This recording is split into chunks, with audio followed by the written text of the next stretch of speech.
Welcome to Nasdaq Trade Talks. I'm Jill Malandrino, global markets reporter at Nasdaq, with daily insight on the Nasdaq-100 index, or the NDX, which is made up of 100 of the largest domestic and international non-financial innovative companies listed right here on the Nasdaq stock market. The NDX has been the barometer for U.S. large cap growth and also one of the best performing indexes over the last decade and a half, not to mention one of the most liquid index ecosystems in the world. Now, with just under 2 hours to go until U.S. stocks close on this Tuesday, February 11th, the Nasdaq-100 is trading about 0.2% higher after setting new record highs once again, with more outperformance in tech and telecom. The big news, however, was the merger agreement between Sprint and Nasdaq-100 T-Mobile. That was approved by a federal court in New York, which helped boost tower stocks. T-Mobile is a top performer in the index this afternoon, trading higher by over 11%. Now, elsewhere in the Nasdaq-100, the Federal Trade Commission announced it will examine mid-morning that it will examine prior acquisitions by Apple, Amazon, Google, Facebook, and Microsoft.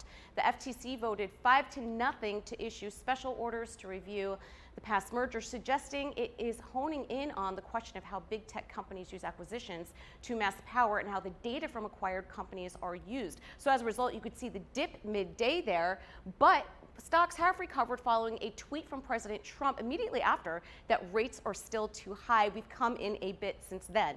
On the earnings front, Nasdaq-100 constituent Exelon reported before the market opened, topping expectations for earnings and revenue and issuing in-line earnings guidance for 2020. There are no Nasdaq-100 companies reporting after the close this afternoon. From the Nasdaq market site in New York City, I'm Jill Malandrino, global markets reporter at Nasdaq.